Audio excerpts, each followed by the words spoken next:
They thought they could humiliate me, end me with a single public swing. Effective immediately, your employment is terminated, the CEO announced at the town hall. His smile was sharp, rehearsed, meant to draw blood. 100 faces turned toward me. Some looked away. A few smirked. Most stayed frozen, grateful it wasn't them. I didn't flinch. I just reached for my phone. One form, one submission. Status change, inactive.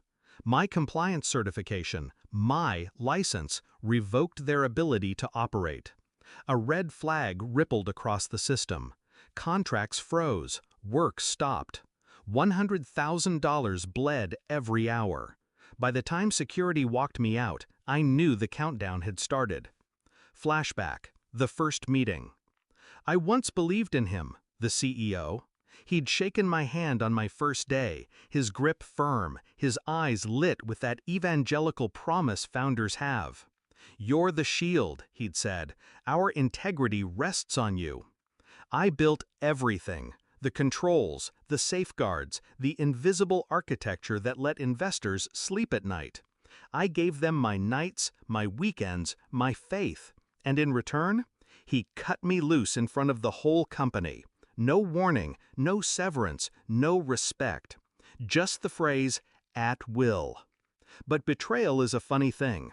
It hurts less when you realize you were the only adult in the room all along. The discovery. I should have seen it sooner. The shortcuts, the signatures forged in haste, the endless push to close deals first, clean up later. Then I found the emails. Internal threads where they mocked my compliance notes. "Paper tiger," they called me. "She'll bark, but we can override." That was the moment something inside me went cold. They thought rules were decoration, that I was a wall they could paint over. But walls can hold weight, or collapse. And when they collapse, they bury the people beneath them. The shift. I didn't beg. I didn't rage. I observed. The company ran on my credentials. I knew it. Their lawyers knew it.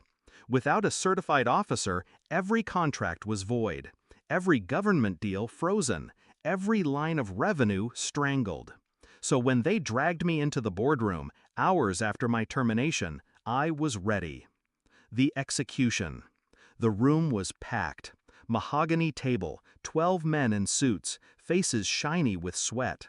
The CEO pointed at me, his voice already raised. "You think you can sabotage us? Do you know what you've done?" I stayed seated, hands folded. Calm. "Yes," I said.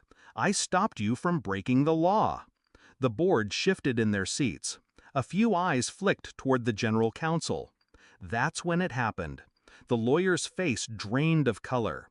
He grabbed the CEO's arm, urgent, almost panicked. "Sir, stop! She's the only one who can reinstate us." The room went silent. You could feel the gravity shift. Power had changed hands, and everyone knew it. The confrontation. The CEO leaned across the table, trying to reclaim ground. His jaw tight, his voice low. "You wouldn't dare hold this company hostage." I met his eyes. "I don't have to. You did this to yourself. I just pulled the fire alarm."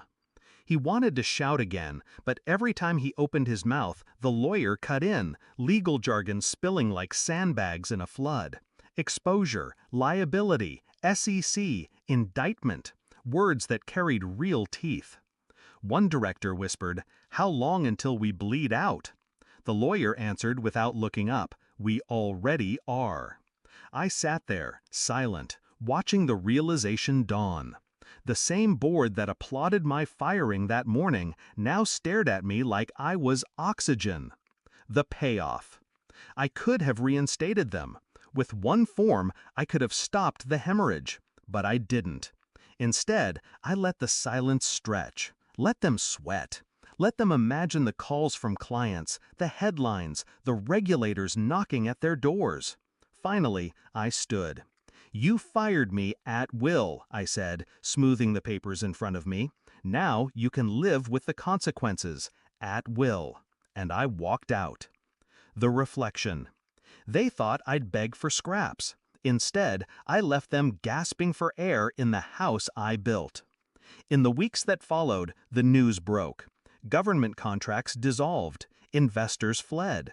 The CEO stepped down to spend more time with his family. Quiet words for public disgrace. I didn't celebrate. Revenge wasn't a toast. It was a reckoning. Because here's the truth, power is never taken in a boardroom with yelling.